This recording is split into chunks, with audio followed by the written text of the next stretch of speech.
CreepyCorner stories. Hey everyone, welcome back to CreepyCorner stories.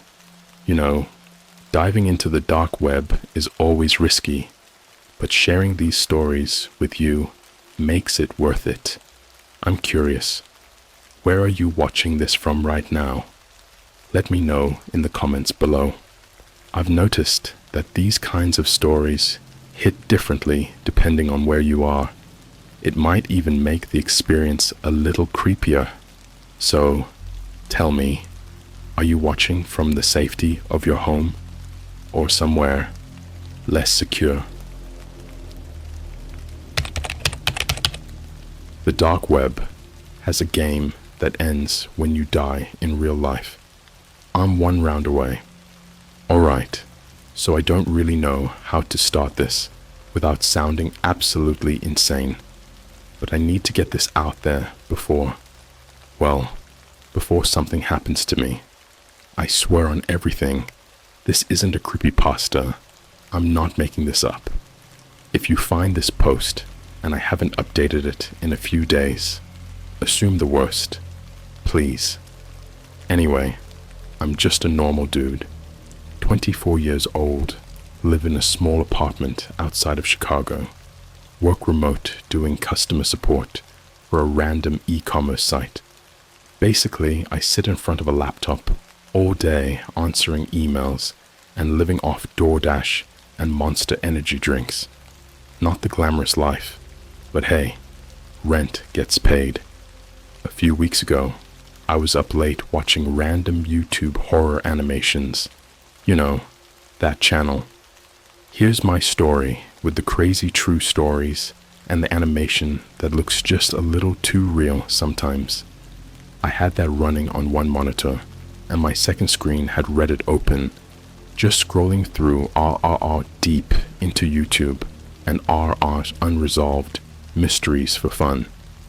That's when I saw a comment buried deep under a post titled, "Sites You Should Never Visit, Even with a VPN." Someone said, "If you find redroomblackout.x, don't run it. They say it starts a game, and if you lose, you die IRL, straight out of a creepypasta, right?"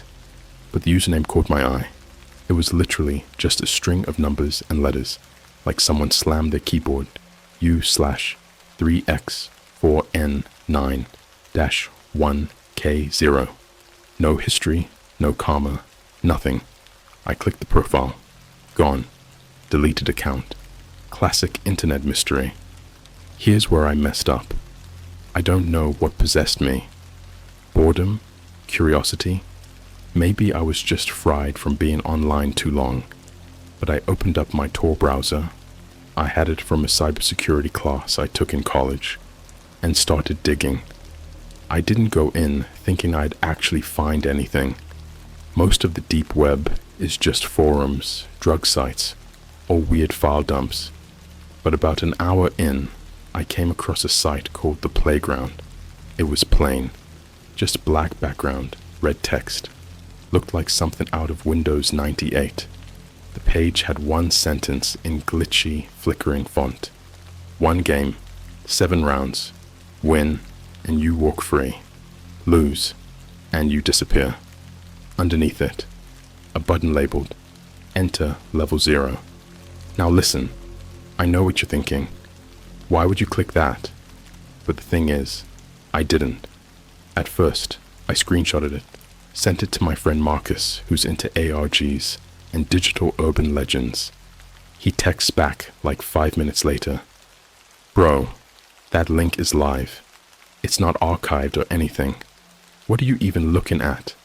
This domain doesn't exist on normal DNS. Be careful." I got chills. Something about that message felt wrong. Like the way he worded "be careful" gave me a weird gut feeling. I clicked the tab again, and the button had changed. Now it said, "We see you watching." I didn't even touch anything, I swear.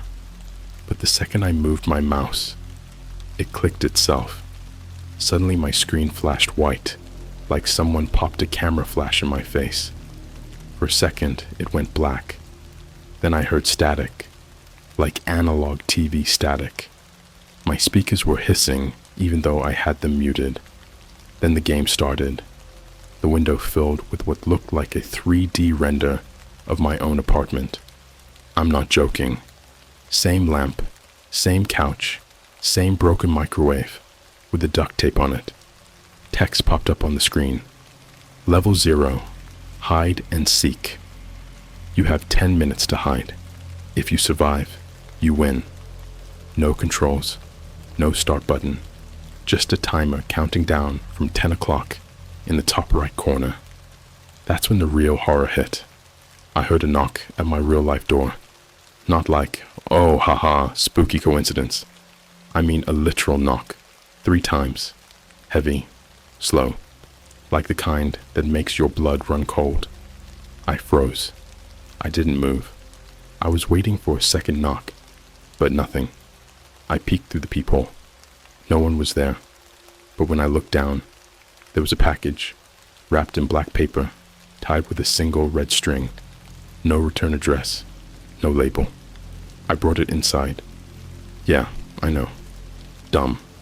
But I wasn't thinking straight. Inside was an old beat-up Nokia phone, like the kind from the early 2000s, already turned on with one message on the screen. Run.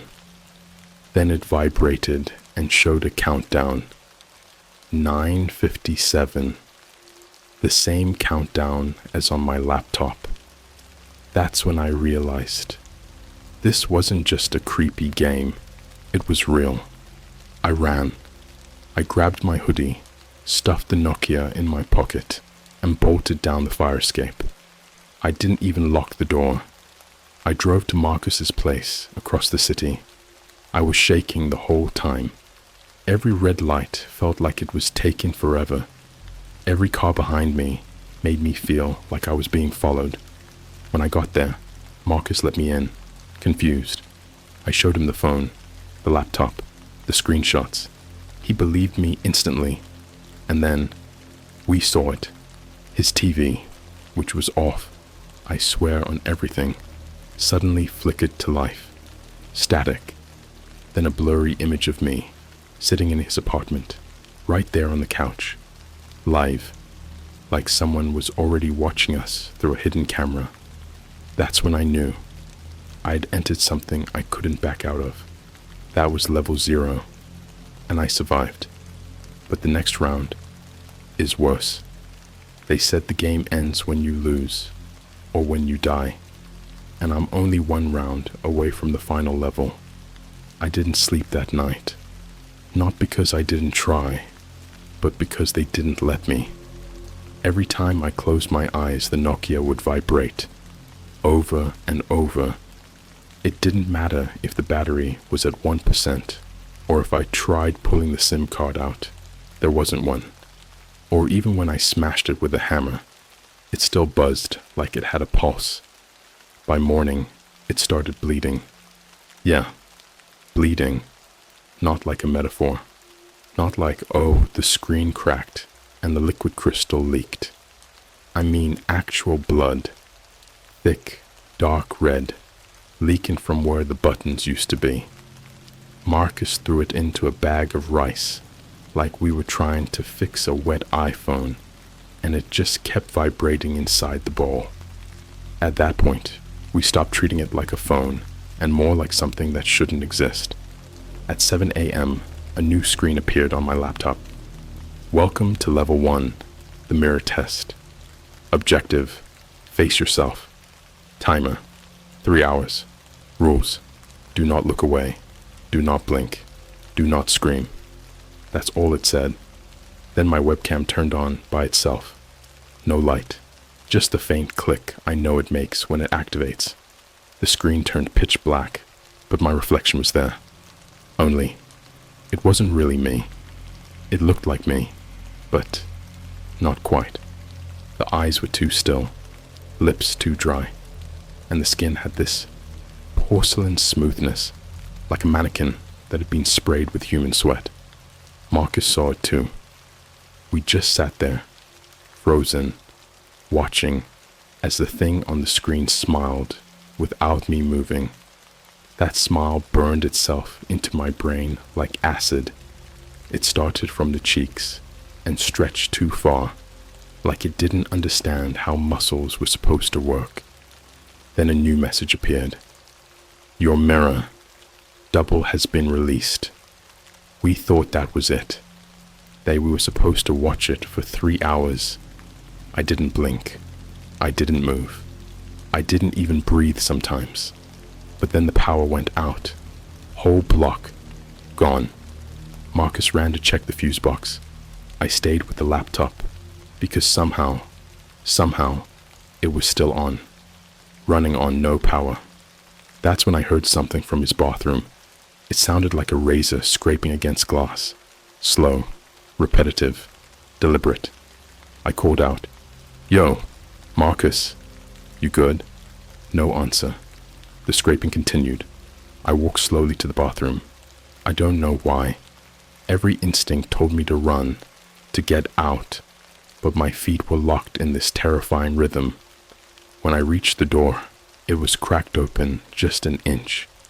Inside, the light was flickering, on and off, just enough to see that the mirror was gone. I'm not saying it was broken. I mean, it was literally missing.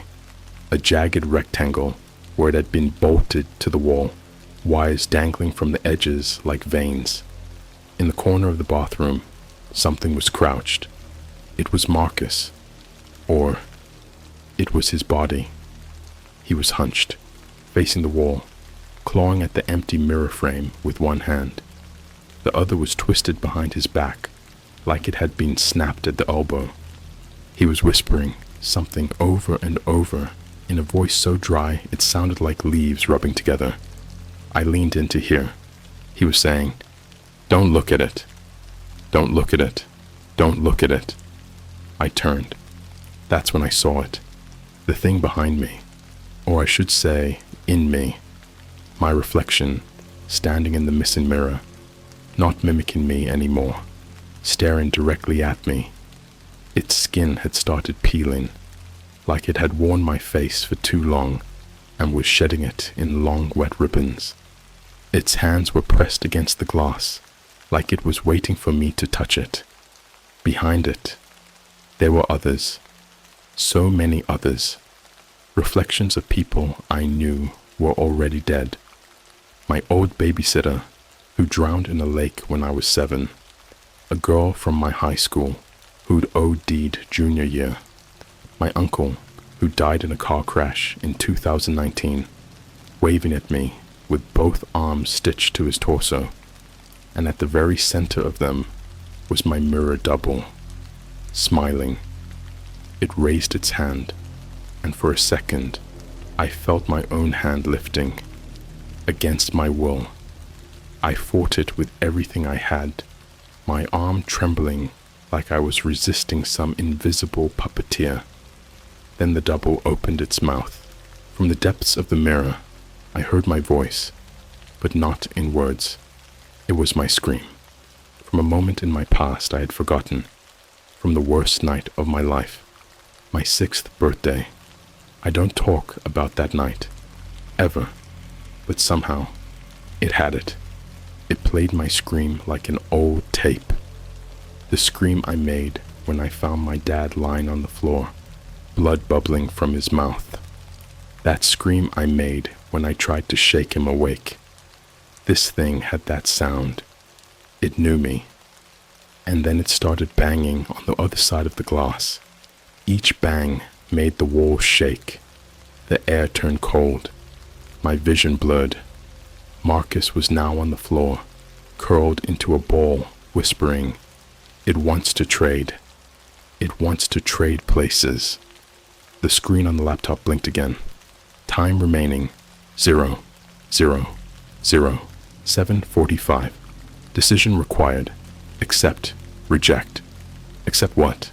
Then I got a notification on my phone. Instagram. From an account with no profile picture. No name. Just a message. Accept. And Marcus lives. Reject. And he becomes part of the mirror. I didn't know what to do. I couldn't think. But before I could move, Marcus lunged at me. He grabbed the laptop, screaming, "I saw it! I saw myself inside already. It picked me, not you!" And he slammed his face into the screen. Over and over. Glass cracked, blood sprayed. The mirror on the wall pulsed like a living wound. I tried to pull him off, but he was smiling as he bashed his face into broken plastic and screaming in a voice that didn't even sound human anymore. The mirror sucked him in. That's the only way I can describe it. Like a vacuum of flesh and bone. 1 second, he was bleeding on the floor. The next, he was inside, on the other side, staring back at me. Now, he was the reflection, grinning, missing half his face. Then the screen flickered again. Level 1, complete. Congratulations. You have 24 hours to prepare for Level 2. My laptop powered off. The mirror sealed itself. No cracks, no seams. Like it had never been missing. Except for Marcus. He was gone. The blood was still there, drying on the tile. But no body, no clothes, no screams. Just his phone on the floor. Still open to his Instagram, with a new post. A photo of me, sleeping on the couch, posted 1 minute ago. That was Level 1. I don't know how many are left. They said there were 7 rounds. 7. And they get worse. They always get worse. I'll post again after Level 2. If I'm still breathing. If you hear static in your mirror, don't look at it. Whatever you do, don't look at it. When I say I don't know where to begin this part, I'm not being dramatic. I don't even know what's real anymore.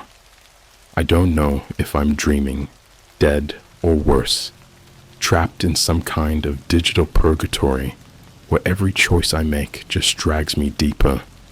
This isn't just a game anymore. It knows me. It's inside my head now, and it's hunting me in places where I should have been safe. It started the morning after the mirror test. I went home. I shouldn't have. I know that. But I didn't know where else to go. I had nowhere left. My parents live out in Florida and haven't spoken to me since 2020.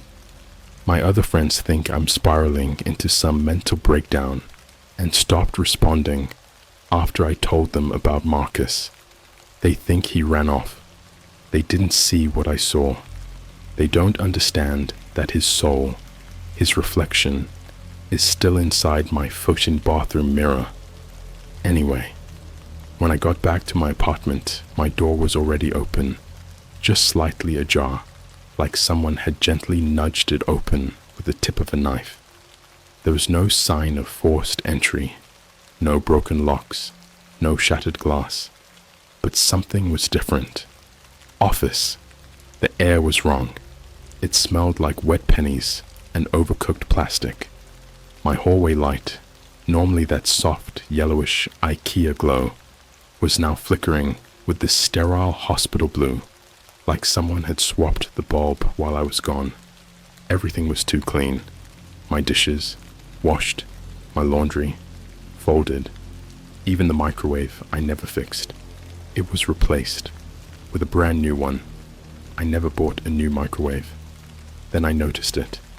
A cup of Starbucks was sitting on my coffee table, still warm. My name was written on the side in black marker, but not in the bubbly handwriting they usually use. This was scrawled, scratched, like someone had been carving it into the cup instead of writing it. The A in my name had been replaced with an I, like a literal eyeball, not drawn, glued on, dead, glossy, still moist. I dropped the cup. Coffee spilled out, but it wasn't coffee. It was thick, sludgy, deep red-brown like motor oil, and something darker. That's when I heard my TV turn on from the bedroom.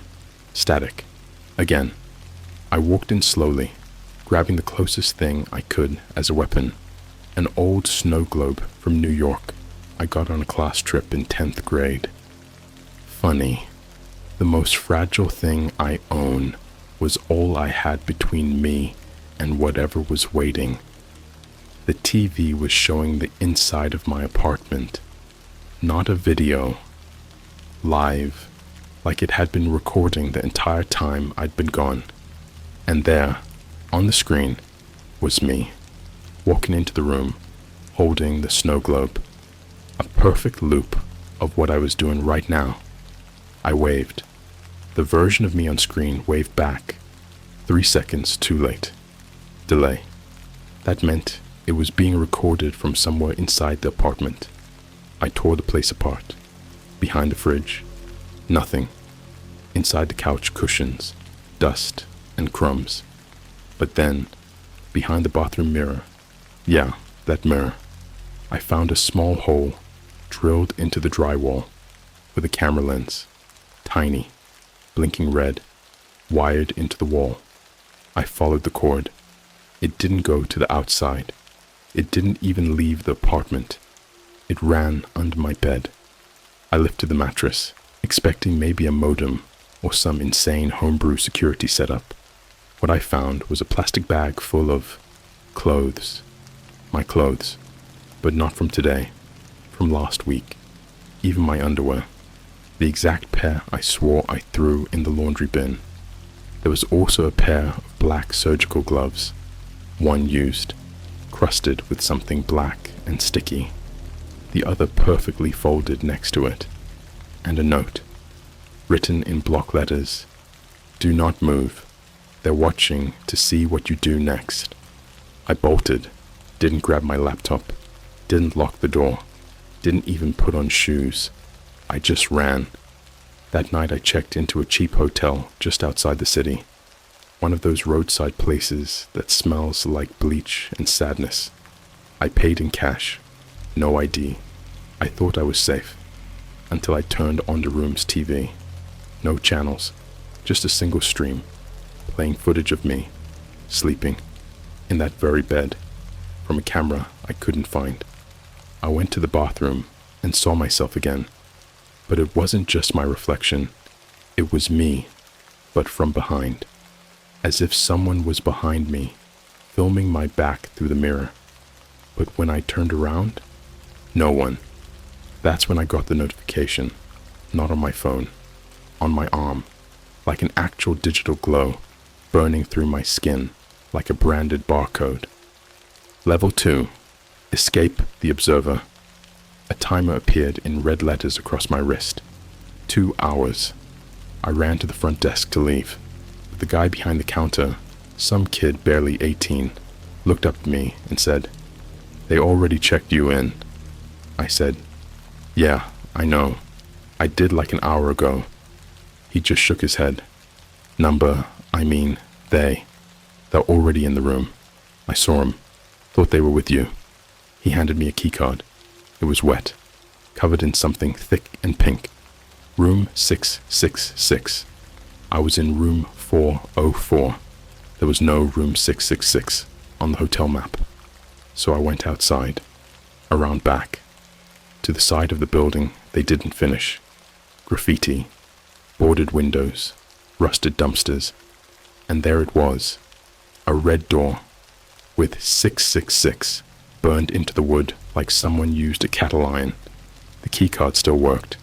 Inside, nothing. Empty drywall, rotting mattress, a box TV in the corner, buzzing with white noise. Then it switched on. Footage of my mum, in her kitchen, making dinner. Then a close-up of her eyes, sliced open. She hadn't screamed, not even flinched.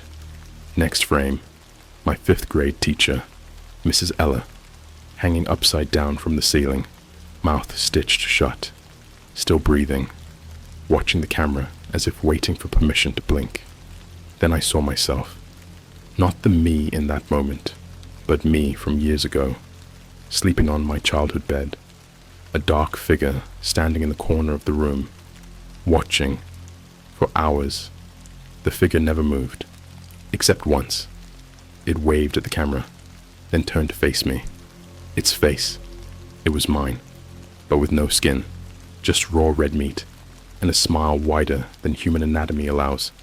Suddenly, I heard footsteps behind me. Heavy, wet, slow. The observer had entered the room. I don't know how else to describe it. This thing wasn't a man. It had no feet, just dragging flesh where legs should have been. No eyes, just two holes leaking dark fluid like oil. And when it opened its mouth, I heard the voice of every dead person I've ever known, all at once. Let's see what secrets you keep in your bones. Then it charged. I jumped through the fucking window, glass in my arms, blood in my mouth. I ran until I collapsed on the shoulder of the I-94, screaming for help like a madman. A trucker picked me up, bless his soul, and dropped me off outside Joliet. I've been in a library since. Lights on, people around, but it doesn't matter. The screen's here. They're flickering now. One of the computer monitors just displayed this. Level 2 complete. Level 3, unlocking at midnight. The blood attraction. Location, Navy Pier, Chicago. That's a real place. A place with families, kids, tourists. What the hell is about to happen? If you're reading this, don't go to Navy Pier. Navy Pier at midnight isn't how most people imagine it. Tourists think of fireworks, selfies, overpriced funnel cakes, couples kissing on the Ferris wheel, a postcard version of Chicago. But what I saw that night, no one will ever put on a postcard, and if they do, they should be arrested for it. The invitation came in the form of a voicemail, not a text, not a call, a voicemail, left on a burner phone I'd never even used. I don't remember buying it. It was just there, buzzing in the pocket of a jacket I hadn't worn since junior year of college. I played it. It was my voice. Only wrong, like someone trying to imitate me, but failing to hide the fact that they weren't born with vocal cords. Too raspy, like it was spoken through a hole in the throat. Congratulations on reaching level 3. Your test tonight. Feed the attraction. Location, Navy Pier. Time, 12 a.m. to 3:33 a.m. Objective, do not ride alone. Prize, 1 survivor. Laughter, distant, wet, like someone choking on blood. And don't forget to smile for the cameras. They'll want to remember your face. I got to Navy Pier at 11:52 p.m. The moment I stepped out of the Uber. Yes, I took an Uber because walking alone at night in Chicago is less scary than whatever this game has been feeding me. I knew something was wrong. Everything was open. Everything. All the stores, all the food stands, even the carousel was spinning, music blaring like some broken record player in a haunted doll shop. But there were no people, not one. Empty strollers, still warm pretzels. I swear, the cotton candy machine was running, stringing blue sugar into the air like spider silk. But not a single human. I walked past a Starbucks. The lights inside were flickering. Every chair was turned to face the windows, and every single coffee cup had my name written on it. I stepped onto the boardwalk. The Ferris wheel turned once, on its own. The screen on the wheel's digital sign read, "Welcome player, 92,706, now loading. The blood attraction participants. 4 ticket status, 1 of 4 scanned. Participants, not spectators, not guests. Participants." Then I heard footsteps behind me. I spun around, holding a broken umbrella like it was a weapon. 3 people stood at the edge of the pier. A teenage girl in a blood-stained prom dress. A man in a janitor's outfit, holding a lunchbox with something moving inside it. And a little boy, couldn't have been more than 7, holding a teddy bear with human teeth stitched into its mouth. None of them spoke. They didn't have to. They all had the same thing in common. Their faces were blurred, not pixelated, blurred, like a smudge on glass, like reality itself didn't want to remember them. The girl stepped forward and handed me a single ride ticket. It was made of skin, dried, tattooed with the Ferris wheel's logo. I took it, because what else was I gonna do? The moment I touched it, a siren wailed through the sky. Red lights lit up the pier. The rides powered up all at once. Carousel horses screaming like pigs. Arcade games pouring tokens onto the floor like coins from a broken vending machine. And the Ferris wheel?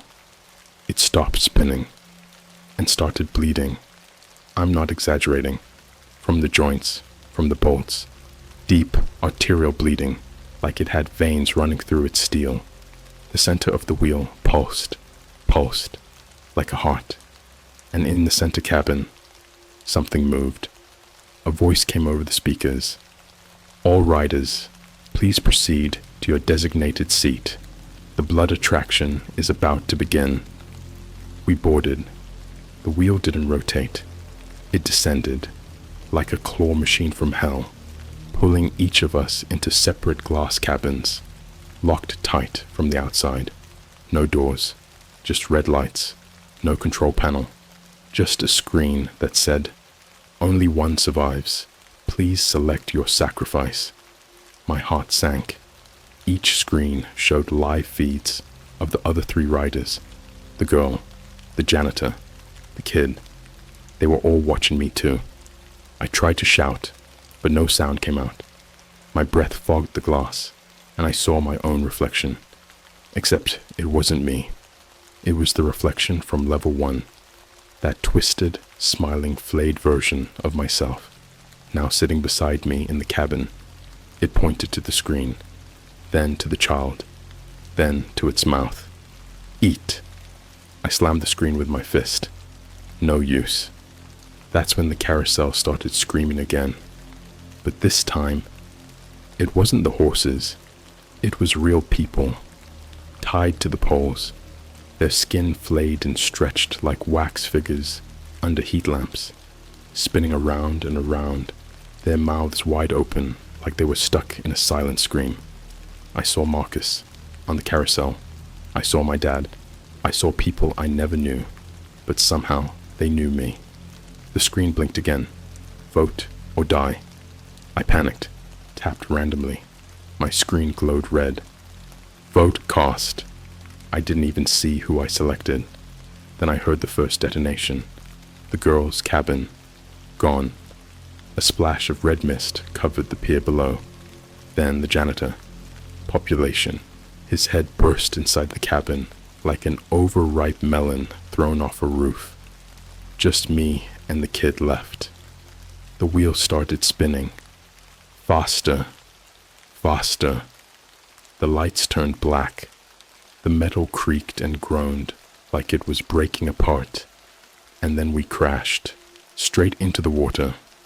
I woke up on the shore. The Ferris wheel? Gone. No blood, no lights, no screams, just sirens in the distance. Police tape, crowds, paramedics pulling a small body from the lake. A reporter on a local channel said, "Tragic incident at Navy Pier late last night. Authorities say a 7-year-old child wandered off during a private midnight event and drowned. No witnesses came forward. No survivors, except me. They made me choose. I chose the kid. I chose the kid." And that's when I realized this game wasn't just about surviving. It was about corrupting. Each level digs deeper, rips off another layer of who you think you are, until what's left is exactly what they want you to become. Something just like them.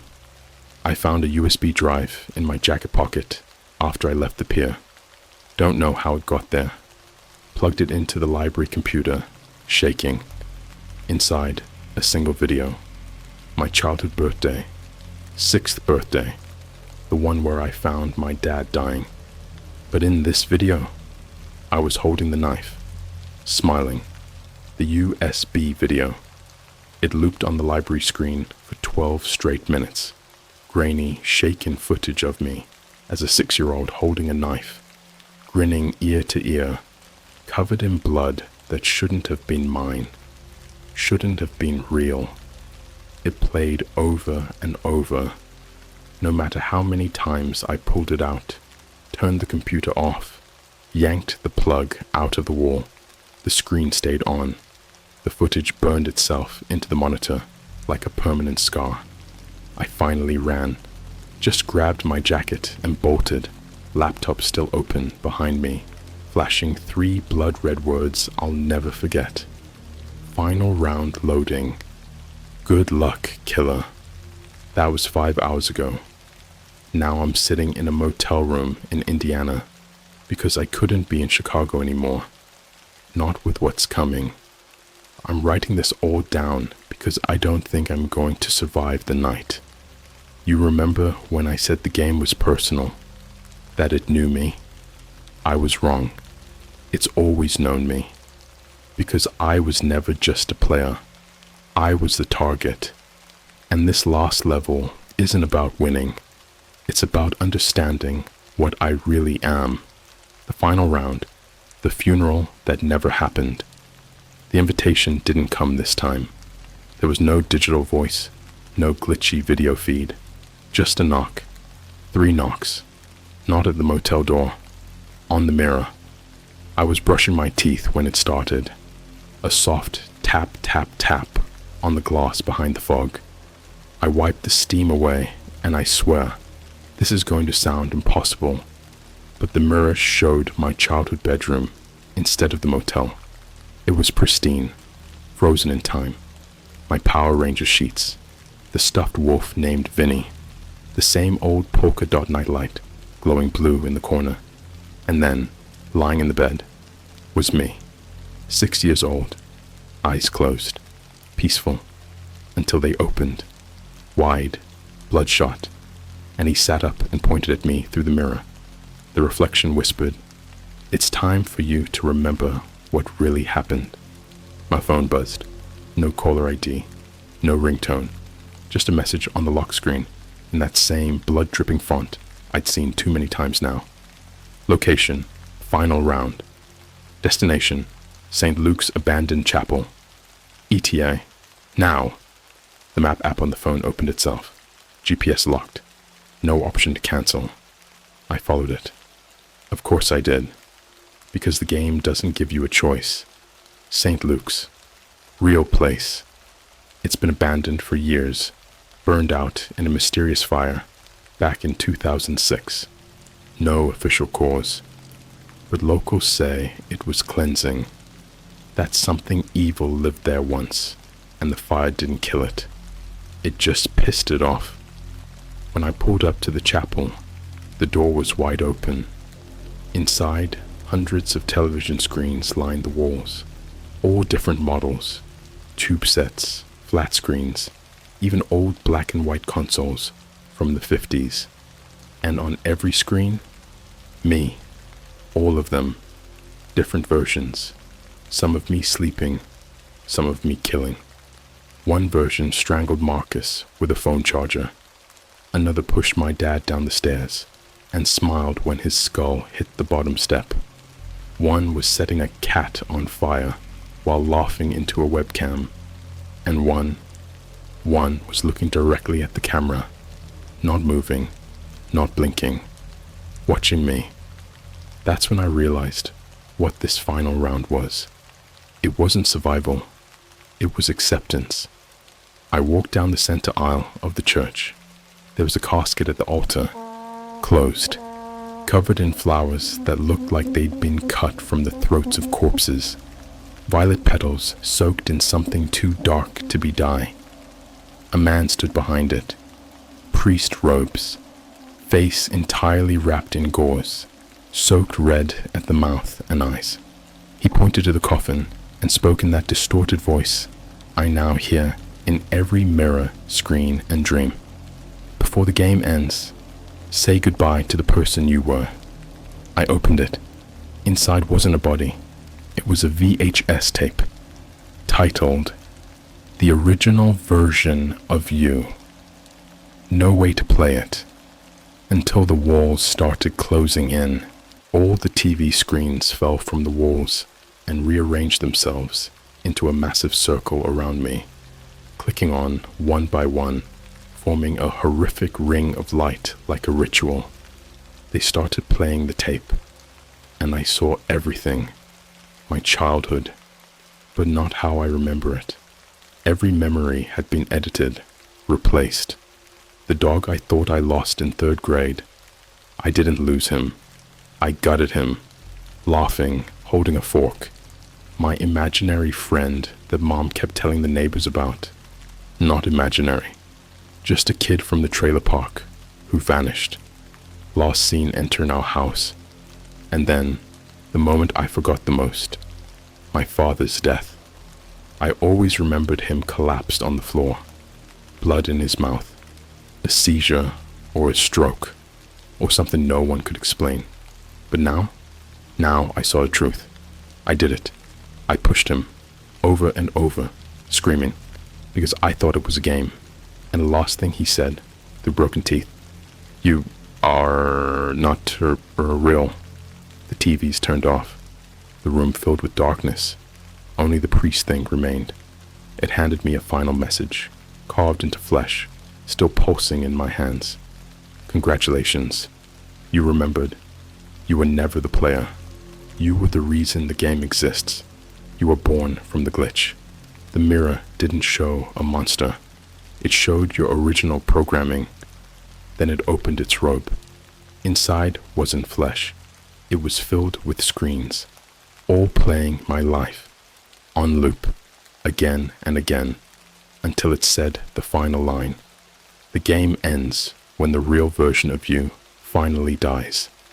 And then it turned to ash. The chapel burned. The screens melted. The tape disintegrated. But I'm still here. So I guess the game's not over. I left the church with no phone, no ride, no name. I walked into the woods and found a payphone that shouldn't have been there. I called my number.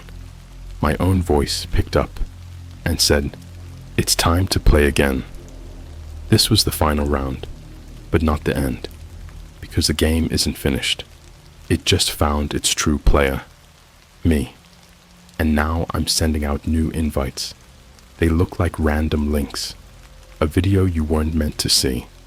A mirror you accidentally glance into. A game that downloads itself. If you clicked this story, if you read all the way to the end, you're next. You just loaded level 0. Game loading. Do you accept? Yes or no? Choose carefully.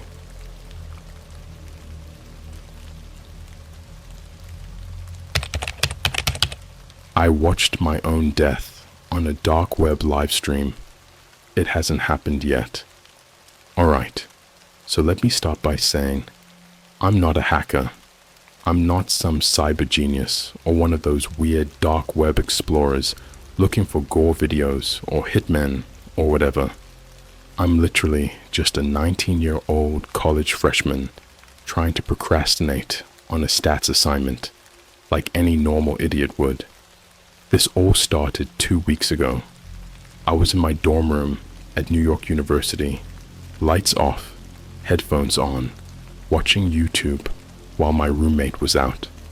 I was deep into this rabbit hole of those animated horror stories, like from Here's My Story, Wanna Live, and My Story Animated. You know, the ones with clickbaity titles like My Dad Turned Out to Be a Cannibal, or My Teacher Was a Demon in Disguise. Total garbage, but entertaining. Then I got a weird DM on Discord. The username was just nullvoid000. I didn't recognize it. No mutual servers, no friends in common, but the message was simple. You like scary stories, right? Want to see something real? Now I know what you're thinking. Obvious scam, right? But I swear, I wasn't gonna click anything. I'm not that dumb. I just replied with a dumb emoji, like, and forgot about it. Until 5 minutes later, they sent a link, but not like a normal URL. It looked scrambled, glitched out, and it wasn't clickable. It was more like DW3 EB/14.1x.32.bl4ck.live/feed.me/u. That's when something weird happened. My screen blinked, like literally blinked, glitched out for half a second. Then my Wi-Fi dropped. Gone. Discord disconnected.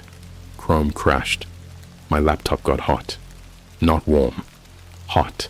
Like I'd been gaming on ultra settings for hours, even though I was just watching YouTube. I unplugged it, let it cool down, then powered back on.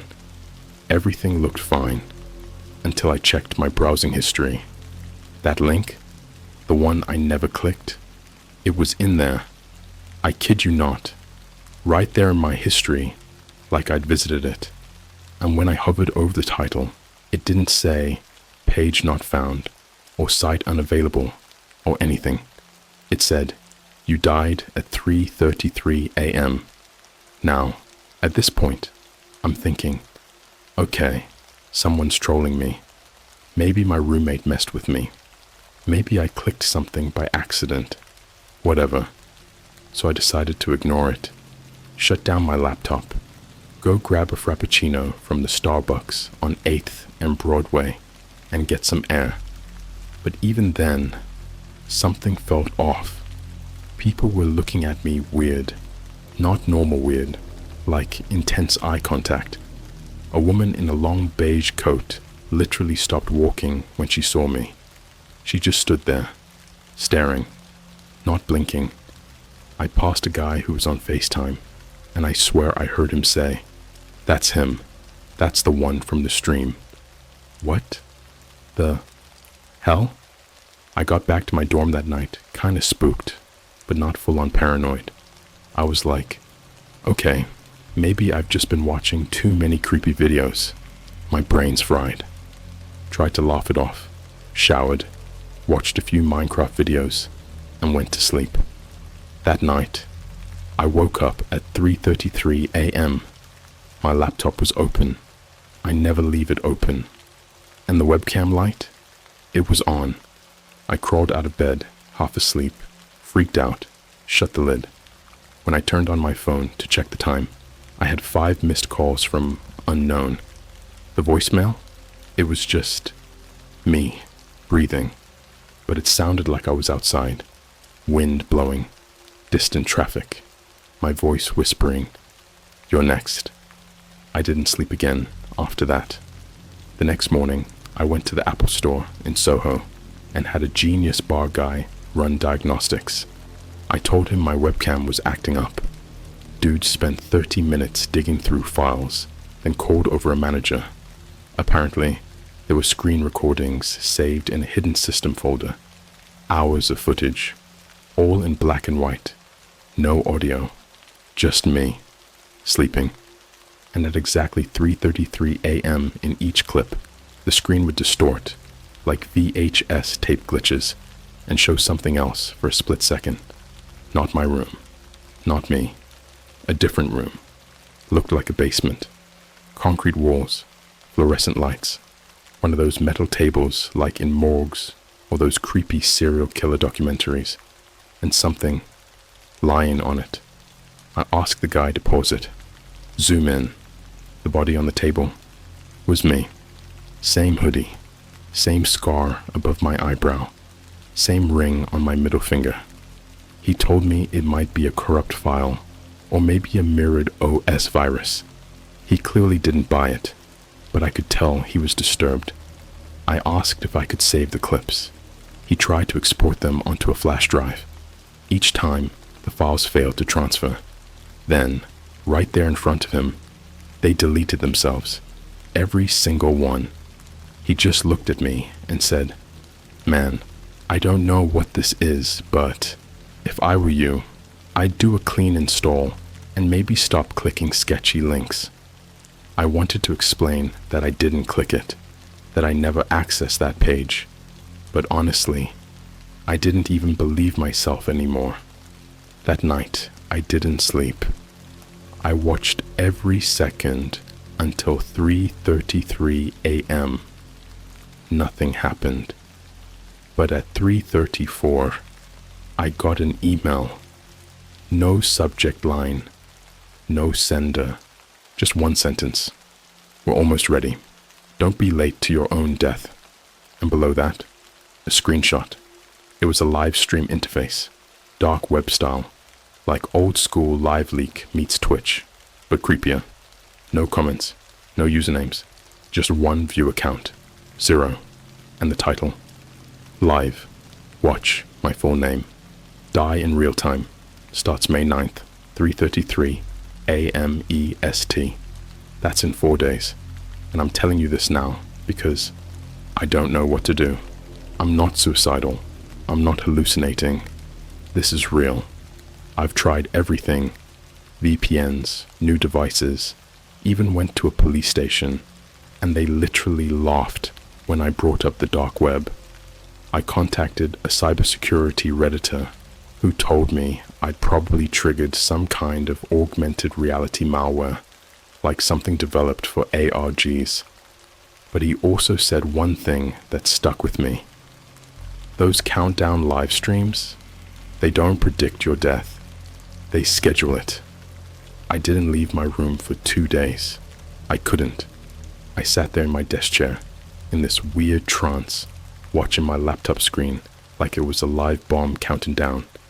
The link to the dark web streams was just sitting there in my inbox, unclickable, untouchable, like it was waiting for me. May 9th, 3:33 a.m. Eastern Standard Time. It was May 5th, and here's the worst part. My name was in the title of the stream. First and last, middle initial even. I don't use my full name anywhere, not even on LinkedIn. I don't have it on Instagram, TikTok, Facebook, none of them. So how the hell did whoever this is get it? How did they link it to me? But that's not even the worst part. What happened on May 6th made everything before feel like a joke. I was sitting in my room again, still paranoid, watching the clock when I got a FaceTime call on my iPhone. Blocked contact. I don't answer those. Ever. But I did this time. I don't know why. Maybe I thought whoever was doing this would finally slip up.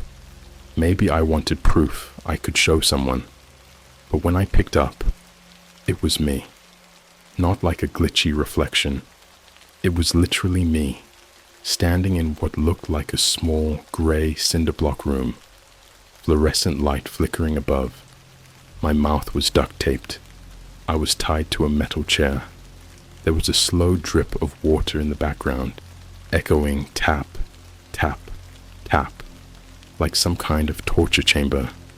The me on screen was shaking his head violently, crying, trying to scream, trying to warn me. And then the screen cut. Just black, no static, just void. I threw up right there on my floor. My roommate walked in at the exact wrong time, saw the puke, saw my shaking hands, and asked if I was on something. I told him everything, every insane, horrible detail. He laughed. Not like, haha, you're joking, laughed. He laughed like I'd just told him a YouTube prank idea. Then he opened up Reddit and pulled up a thread from RARG. Bro, he said, this is probably part of one of those horror puzzles, or like a horror TikTok campaign, like that Backrooms game. You're feeding into it. I showed him the email, the FaceTime call. I even opened my phone to show him the missed calls from blocked contact. They weren't there anymore. Gone. No record. He walked out of the room after telling me I needed sleep and to stop doom scrolling dark web horror stories at 3 a.m. I don't blame him. Hell, I didn't believe me. That night, I decided to do something desperate. I had a friend back home in Colorado, lives in Boulder. We'll call him Zach. He's one of those deep tech guys, used to jailbreak school Chromebooks and mine Bitcoin off the school Wi-Fi in high school. I called him, told him everything, swore I wasn't messing with him. He believed me the second I said the title of the live stream. He went quiet, then said, "I've heard about these. Apparently, on certain parts of the dark web, like beyond Tor and I2P, past the Onion forums and into the real black holes, there are countdown streams. They're almost always dismissed as hoaxes. Some believe they're just creepy art projects, ORGs, but once in a while, the person named in the stream disappears. Not dies necessarily, just gone. No funeral, no missing persons report, just off the grid, like they never existed." Zach had archived links. A few of them were still live. He sent me one. It was titled, "Live. Watch Karen B. die in real time. March 2nd, 3:33 a.m. CST. I looked up the name. After some deep digging, I found one local Texas news article from 2019. It mentioned a 22-year-old woman who vanished from a gas station off I-35. Her car door left open. Phone shattered on the seat. No surveillance footage. Just gone. Police said she probably fled due to mental health concerns. But when I checked the Reddit archives, she had made a post 3 days before she vanished, in r/no sleep. The title, "I think I just watched a live stream of my own death. Same structure, same weird link format, same timestamp, 3:33 a.m. Zach told me something I'll never forget. He said, "If your name is on one of those, you don't run. You don't hide. You face it. Because it's not just about you anymore." I asked what he meant. He didn't answer. Next thing I know, I hear glass shatter through the phone. Zach starts screaming. I swear to God, I heard someone else's voice, distant, muffled, but clear as day. He shouldn't have helped. The call dropped. I haven't heard from him since. I called his number, disconnected. I messaged him on Signal, on Telegram, on Discord. Nothing. 3 days ago, he posted a selfie to his Snap story. Just him in his room with his cat. That story's gone now. I checked his Instagram, deleted. Reddit account, suspended. I googled his name. His LinkedIn still exists, but there's nothing else. No digital footprint, no Facebook, not even old yearbook photos from high school. He's being erased. Last night, I couldn't take it anymore. I clicked the stream. I don't know how it loaded. It was like my laptop wanted it to open. No VPN, no Tor, just boom. Opened in a new tab like it belonged there. The live stream was black at first. Then it flickered on. There was a room, same concrete walls, cold metal table in the center, fluorescent light flickering above, and something in the corner, almost human-shaped, but blurred, like the stream was censoring it. I turned the volume up. There was no sound, except for one thing, that same water drip. Tap, tap, tap. Then, on the bottom of the screen, red text began typing by itself. This is where it ends. Your story becomes our story. Your body becomes our content. Then the screen flashed, and it showed a new feed. My dorm room. Live. My webcam was off, but the stream showed me, sitting there, watching the stream, watching myself from the perspective of someone else.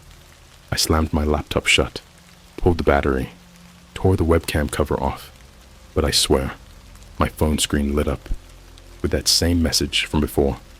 We're almost ready. Don't be late. And below that, a new screenshot. This time, it wasn't me on a table.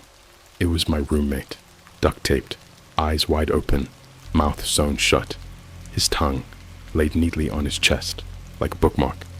I screamed. I ran to his room. I banged on his door. No answer. I used the emergency spare key and opened it.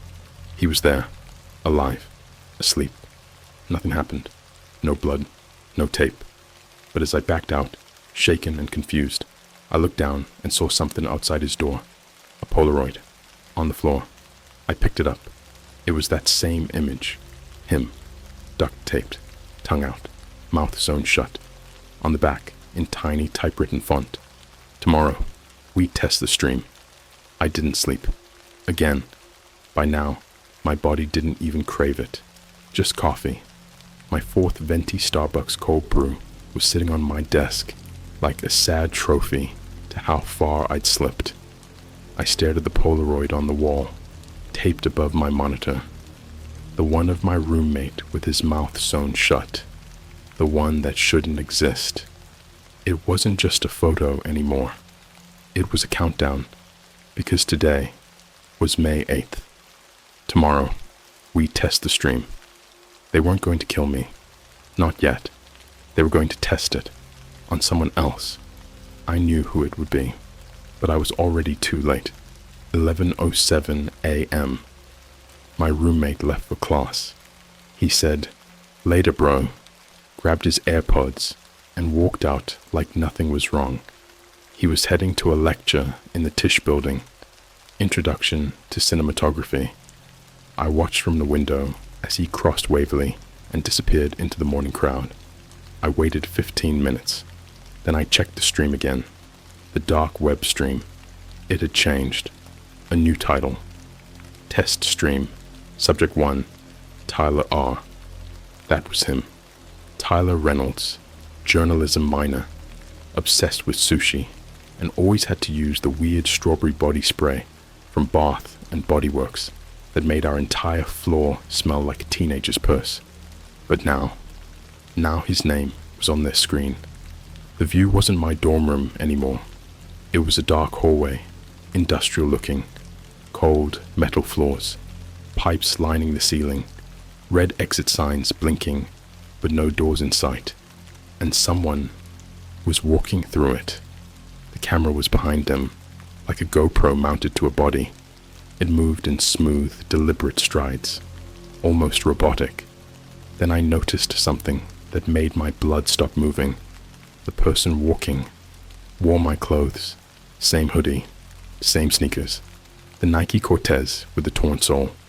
It was me, walking down that hallway, but I wasn't there. I was sitting in my room, watching it. At exactly 11:33 a.m., the screen glitched, and I saw a flash, no more than a second, of Tyler. He was bound to a chair, in what looked like an empty lecture hall, duct tape across his mouth, tears streaming down his cheeks, the projector behind him flickering with static. His hands were zip-tied to the armrests. Behind him, a shadow. Not a person, a shape.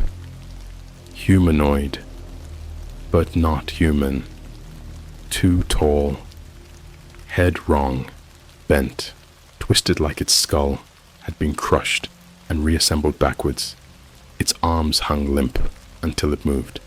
Then they jerked like stop-motion animation, too fast and too slow at the same time. Tyler looked directly at the camera, straight at me. Then the feed cut to black. I ran, all the way to the Tisch building. I didn't care how crazy I looked, pale, sweating, shaking like an overdose victim. I shoved past students, bolted into the stairwell, and sprinted to the third floor. Room 3B, the lecture hall. Door locked. I pounded on it, yelled his name. Nothing. Silence. Then, footsteps. Slow, deliberate, coming from inside. The door creaked open an inch.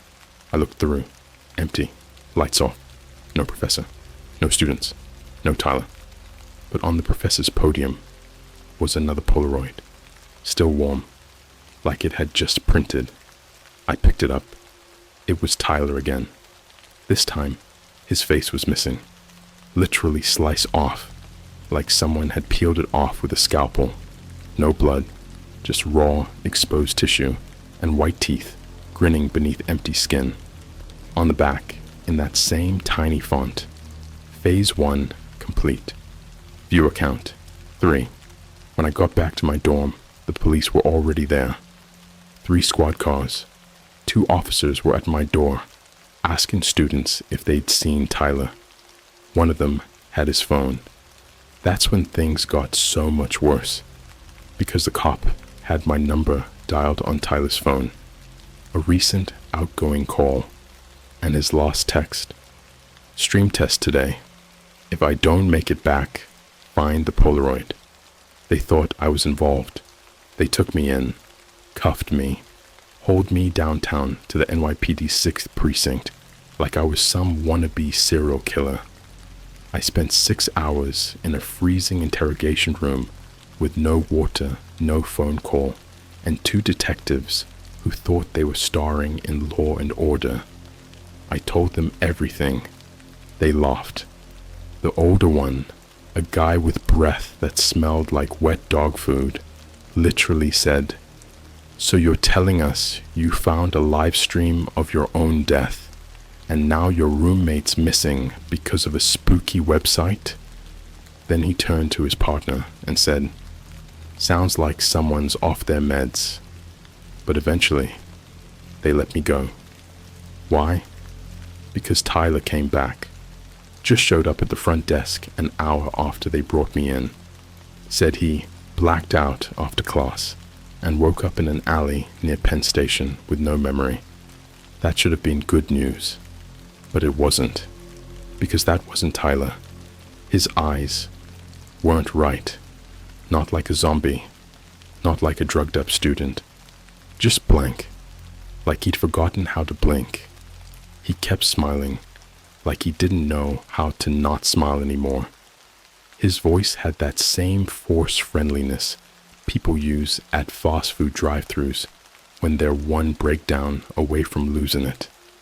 The real Tyler never said bro more than twice in a sentence. This one wouldn't stop saying it, like a script on loop. I texted his mom that night just to make sure. She replied instantly, "Tyler's been home all weekend. Are you okay, hon?" I don't know who or what came back to campus that day, but it wasn't him. He's still here, walking around, eating in the dining hall, but his reflection doesn't match. I saw it in the glass of a campus Chick-fil-A. His head turned before his reflection did, and today, someone slid an envelope under my dorm door. No return address, just my name, printed in bold. Inside, another photo. Not Tyler this time. Me, strapped to the metal table, eyes gouged out, but smiling, like I was enjoying it. And my wrists were missing, cleanly cut, like someone had removed my hands surgically and sealed the ends with plastic wrap. And underneath it, in bold black letters, "Your viewers are ready." Final stream begins tomorrow. I've been up for 48 hours straight. The final stream starts in less than 5, at 3:33 a.m. Eastern Time. I've tried everything, every trick you can think of. Burner phones, factory resets, wrapping my laptop in foil like a goddamn idiot. I even stayed at a random motel in Jersey last night, just to see if I could break the pattern. Didn't work. The stream followed me. It was already on the motel TV when I turned it on. Static at first. Then it changed. That same metal table. Fluorescent lights. Blood on the floor now. Dark, syrupy splashes, like someone had been dragged across it. The words, "Finale begins soon," etched into the wall behind it. Not written. Etched. Scraped into the cement. Finger by finger. You could see the claw marks. There was a new viewer count in the corner. 1. Just 1. Me. Watching myself. I left that motel at 2 a.m. Walked 15 blocks to nowhere. Aimless. Every building looked like it was breathing. Windows fogged from the inside. streetlights flickering in sequence, like they were blinking at me. Every time I looked behind me, someone was there. Always different. Old woman in a shawl. Teenager with a nosebleed. Middle-aged man holding a takeout bag from McDonald's. But when I glanced down, the bag was empty, crumpled, grease-stained, like it had been sitting in a garbage can. They all stopped walking the second I turned, and they smiled. Not normal smiles. Teeth first, too wide, lips tight, gums pale and dry. I ducked into a 24-hour Dunkin' on East Houston just to get away from the street. The lights inside were buzzing, flickering like every bulb had seconds left before death. There was one guy working the counter. He didn't say a word, just stared. I asked for a coffee. He turned his back, and I saw it. His spine was marked, with tally marks, carved in, hundreds of them, from the base of his neck to the small of his back, like someone had been keeping score on him. A human scoreboard. I turned around and left before he came back. I didn't pay. I didn't look back. I couldn't, because I knew he'd be smiling too. When I got back to the dorm this morning, my roommate was standing outside. The fake one. The thing that replaced Tyler. He waved at me like a tourist seeing a celebrity. Big grin, glassy eyes. "Big night coming up, bro," he said in that same broken record voice. "Hope you're ready to be famous, man. Everyone's watching." I didn't answer. I just went inside, but not before noticing something carved into the wall by the hallway entrance. Not spray paint, not Sharpie. Carved with a knife or fingernails. "Live now. Your death will be legendary." At 9 a.m., I opened my laptop. There was a new email. No sender, no subject, just an attachment, a .zip file. I scanned it 6 times with 3 different antivirus programs. All of them said the same thing, clean. But it wasn't, because when I opened it, there were exactly 33 images inside. All Polaroids, all of me. But not now, not how I am. These were versions of me. One where I had no jaw, just a bloodied tongue and shredded neck tendons hanging like cooked spaghetti. One where I had no skin, just red muscle tissue stretched over bones like wax paper. One where I was lying on a hotel floor, surrounded by people clapping, cheering, wearing animal masks, pigs, owls, wolves, holding signs that said 5 stars and encore. Every image had a number on the back. Viewer 2, Viewer 17, Viewer 31. They weren't photos of me. They were souvenirs, sent to the people watching. At 11 p.m., I received a text from an unknown number. It said, "Want to see your dress rehearsal?" I didn't respond. I didn't have to, because 10 seconds later, my screen turned on. By itself. No input. No keyboard. The webcam light blinked. Then the browser opened. The stream was active, and I was already there, tied down, table beneath me stained and slick, camera angle above my head, looking down. I looked dead, but I wasn't. I blinked. Once. Twice. And then the table began moving, sliding along a track like it was on rails, through corridors, past glass windows. Behind each one was a viewer, real people, watching, some in hospitals, some in classrooms, some at what looked like a Chuck E. Cheese, a birthday party, children holding pizza and watching me die. They were clapping, wearing paper hats. One little girl had her face pressed to the glass. She mouthed something. I think it was, "Don't die too fast." Then the screen flickered again, and I was back in my room. Nothing moved, nothing changed.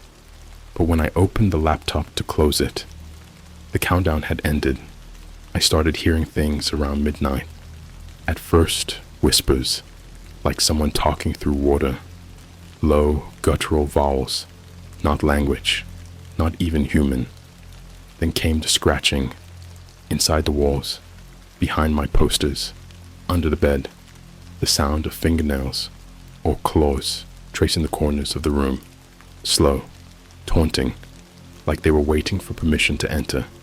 And then, at exactly 2:44 a.m., the door opened, by itself. No wind, no draft, no roommate, just a shadow, standing there, watching me. It didn't move, didn't breathe. It just watched, until my phone buzzed. A new message. Smile for your audience. Then the shadow stepped in. No footsteps, just motion. It slid, like it was gliding on oil. And as it entered, my ears started bleeding. Real, thick blood, dripping down my neck, staining my hoodie. And I smiled, because I couldn't stop. My face locked, mouth pulled back into a rictus grin, like someone had yanked fishing wire through my cheeks. And on the screen behind me, the viewer count updated. Live, 999 viewers. Are you ready, man? They are. I'm not writing this to warn you. I'm not writing this to ask for help. This isn't a call for rescue. There is no rescue.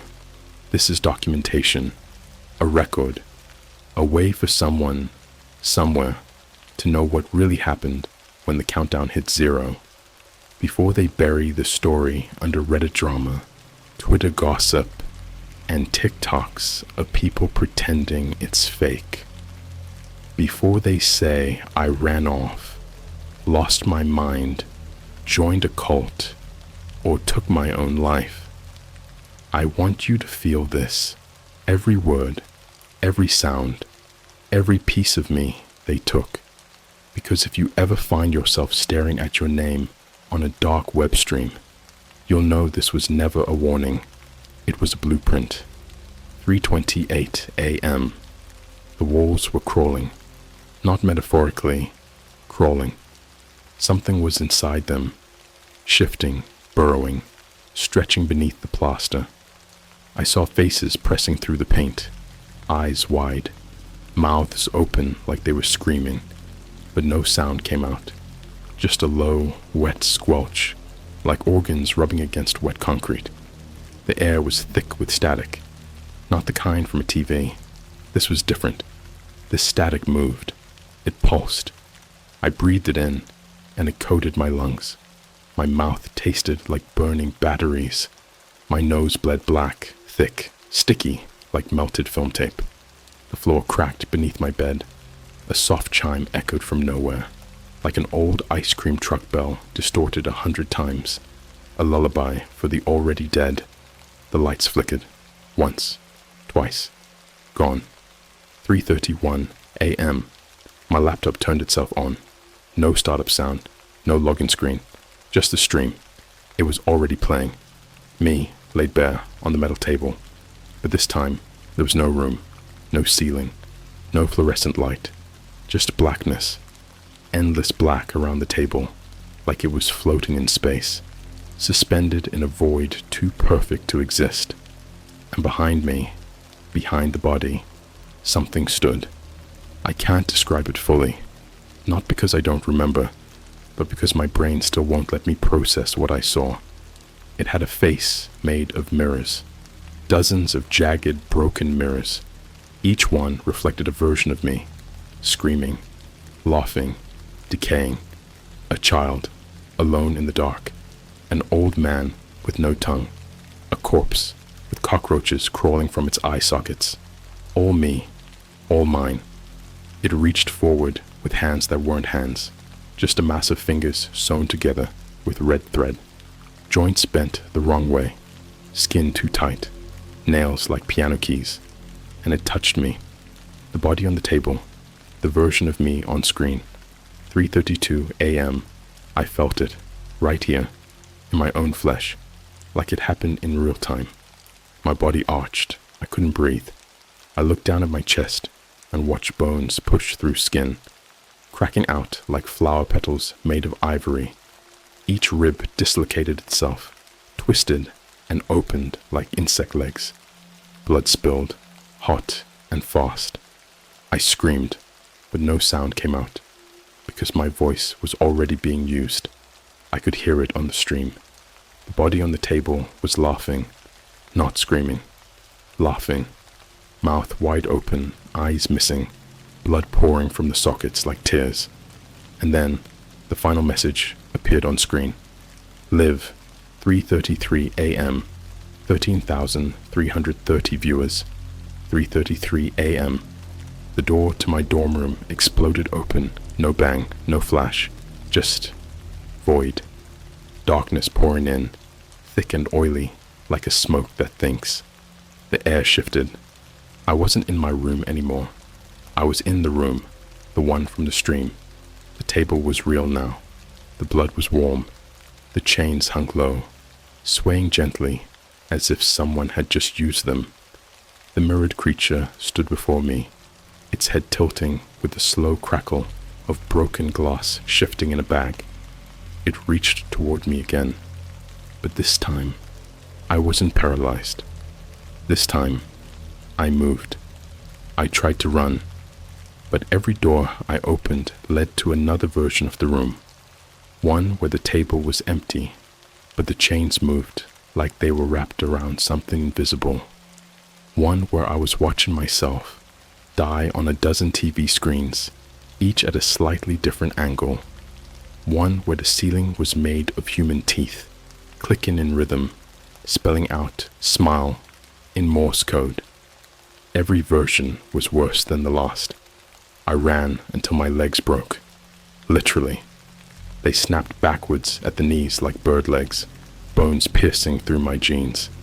I crawled through static, crying blood, fingers dragging across floors made of old Twitch comments and torn fingernails. Then I found the lost door, not made of wood, not metal. It was made of screens, thousands of small screens, stitched together with hair, all playing the same thing. My face, eyes wide, mouth open, screaming into eternity. I opened the door and saw the crowd. It wasn't a digital audience. It wasn't viewers behind screens. It was real. Thousands of people, standing in the dark. No faces, just masks, porcelain, clay, animal skulls, plastic Mickey Mouse, faces stretched and warped with melted features. They were all watching me, live. Some of them clapped, some of them cried, some held Polaroids of me, others held scissors, and all of them chanted, in a voice I still hear in my skull like a virus, "We see you. WeseyoU. WeseyoU." Then the floor dropped. I fell through static, through fire, through my own face, over and over and over, until I landed back in my chair, back in my room, back in front of my laptop. The stream was over, but I was still here. And the viewer count stuck at 1. I thought it was done. I thought I was free. But it's worse now, because now I can't stop seeing the stream. In everything, every mirror, every screen, every face in the crowd, I see the next person. I don't know how, but I know who's next. My professor, my Uber driver, that kid in line at McDonald's who asked for extra sauce. I see him, screaming, begging, dying, and there's nothing I can do except watch. Final message. If you're reading this, check your inbox, check your junk folder, check every device you own. If you see a message that says, "You died at 3:33 a.m., don't ignore it, because you didn't get that message by accident. You got it because you're next, and your viewer count just went up by 1.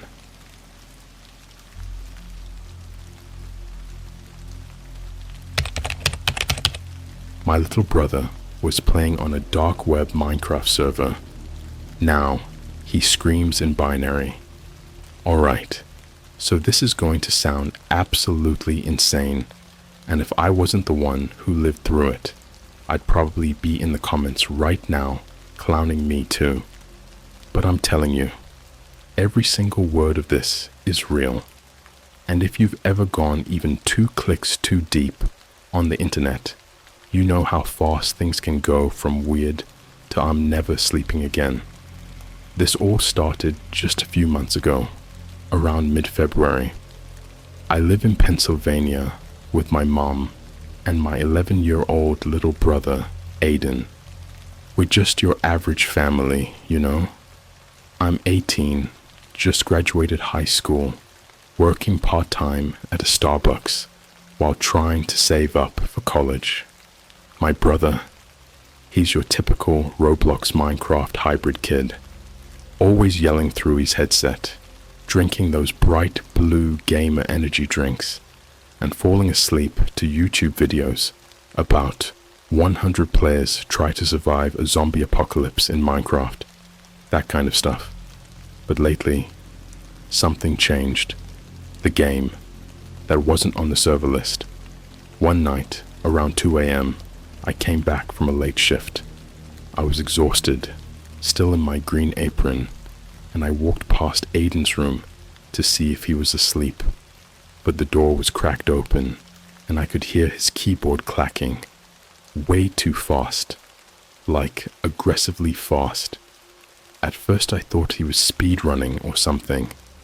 I pushed open the door and said, "Yo, Aiden, it's late. You need to get off." But when I looked at the screen, my stomach dropped a little. Minecraft was open, but it wasn't the normal version. The UI looked the same at first glance, but the title screen had this super weird grainy filter over it, like one of those analog VHS horror effects. The Mojang logo had flickered in for just a second, then glitched out completely. And in the server list, there was only one server.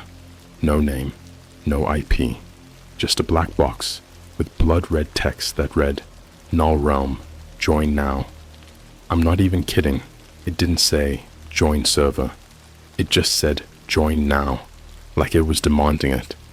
And the creepiest part, Aiden wasn't even logged into his Minecraft account. The username in the corner said, voidguest_666. I asked him, "Where the hell did you find this?" He didn't look up, just kept clicking. His eyes were glued to the screen. "It's a modded server. You gotta download it off Reddit," he mumbled, barely audible. Then he whispered something I'll never forget. "It only shows up after 3 a.m. Dark web? In my Minecraft?" Now, I'm not completely clueless. I've seen those dark web mystery box, YouTube videos, and all the garbage online. But I also know enough to realize that you can absolutely get into some messed up stuff if you poke around long enough in the wrong corners of the internet. The next day, I checked the browser history on the family laptop Aiden sometimes uses. There was a Tor browser installed. Let me repeat that. My 11-year-old brother had downloaded the freaking Tor browser, and it had dozens of history entries for sketchy Reddit threads like R deleted servers, R Deepcraft network, and one I'll never forget, Ardor Hellport. That last one was gone when I clicked it. Like poof. 404. No archive, no cache. Just gone. Almost like someone scrubbed it off the internet. The only thing I could see from the title bar was the last entry before deletion. Only children can enter the null realm. Adults hear static. The first glitch. A couple nights later, I was walking past Aiden's room again, this time around 3:10 a.m. His door was closed, but there was this weird sound coming from inside. Like, not even game sounds. It was this looping static, but underneath it, I swear there was something that sounded like whispers. I knocked. No answer. I opened the door, and what I saw was burned into my brain. Aiden was sitting up, rigid, eyes wide. The screen was black, except for a flickering red torch in the distance. His Minecraft character was standing completely still, and the in-game chat was going crazy. Null mode. You shouldn't have come back. Null mode. You broke the rules. Null mode. The others will watch you. Now suddenly, Aiden turned to me, just whipped his head around, and his nose was bleeding. Not a little drip, I mean pouring. But he didn't react at all, just smiled and said, "It's okay. They just want to talk." I yanked the computer plug out of the wall, and right as the screen went black, I swear on everything, I saw the words, "Error code, child found." Weirder than any creepypasta. After that, things got worse. Way worse. The family Alexa started answering questions we didn't ask. Aiden began writing in a notebook using symbols none of us recognized. One night, he walked into the kitchen at 4 a.m., opened the freezer, and just started screaming in this high-pitched robotic voice, like he was trying to say something but couldn't. It didn't sound human. It sounded compressed, like a broken .mp3 file. We took him to a doctor, an actual hospital. They said he was fine, perfect vitals, no fever, no signs of a seizure or psychosis. They suggested maybe he had sleepwalking episodes from stress or school anxiety. Yeah, because a Minecraft server that hacks your brain and makes you speak in binary is totally a school thing. What happens at 3:33 a.m.? I finally tried it for myself. I don't know why I did it. Maybe it was curiosity, or maybe I just wanted to understand what was happening to my brother. I launched Tor, followed some breadcrumbs I found in the hidden folders on the laptop. Eventually, I landed on a page that just said, "Welcome back, operator. Access granted. null.vbs." I downloaded the file. When I ran it, Minecraft opened, but it wasn't Minecraft anymore. The textures were warped, the trees were bleeding, the villagers' eyes were replaced with gaping black holes, their arms twitched violently, and the music, oh God, the music. It was that regular calm Minecraft tune, but distorted, slowed down, screaming buried under it if you listened closely. And then the server appeared, Null Realm, children only. I joined. The screen turned black. Then, nothing. Just this creepy text in the center. It is now 3:33 a.m. You may enter the gate. The moment I pressed join on the Null Realm, children only server, everything shifted. Not the screen. Everything. The lights in my room dimmed. My monitor buzzed like it was short-circuiting, and the air changed. It got heavy, like the kind of pressure you feel underwater. I couldn't hear anything except my own blood pounding in my ears. And then, a loading screen appeared. Not the regular one. Just 3 words slowly bleeding across the screen in glitchy red pixel text. You are the sacrifice. Entering the gate. The game didn't load into a regular Minecraft world. No trees, no grass, no HUD. Nothing but a blood-colored fog and stone bricks floating in a pitch-black void. It looked like someone built an entire server using only nether bricks, obsidian, and things that shouldn't have been there. I spawned in what looked like a throne room, but the throne wasn't a chair. It was a human-shaped hole in the wall, like something had been crucified there until it melted into the bricks.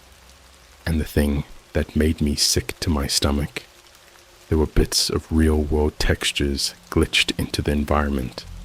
I'm talking low-res photos of real people's faces, screaming, stretched across banners like skin. One of them looked like that missing kids poster from Walmart. Another looked way too much like my second grade teacher. There was no chat box, no name tags, but I heard footsteps, constant footsteps, dozens of them circling me in the fog, but I couldn't see anything until I did. They called it the blood biome. A message flashed in red. Nullmud. You entered the blood biome. Run. The fog cleared just enough to show the terrain. It was a field of pixelated flesh blocks. Not netherrack. Flesh. Pulsating, organic cubes that squelched every time I moved. Bones stuck out of the ground like flowers, and there were random iron doors embedded in the dirt, opening and slamming shut on their own.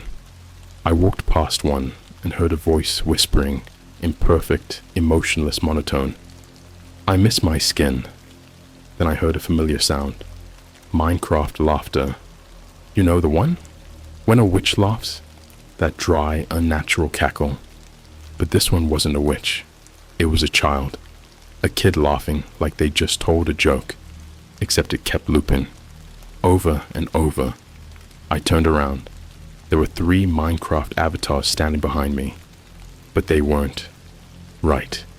Each one had the default Steve skin, but their heads were turned completely backward, not rotated, twisted. The pixels were stretched and bent. Their arms were constantly vibrating, like they were lagging. But this wasn't a connection issue. Their movements were too intentional, and under each one was a name tag. Not usernames, real names. Ethan Cole, age 10, missing since 2021. Maya R, age 9, last seen in a Chicago mall, March 2022.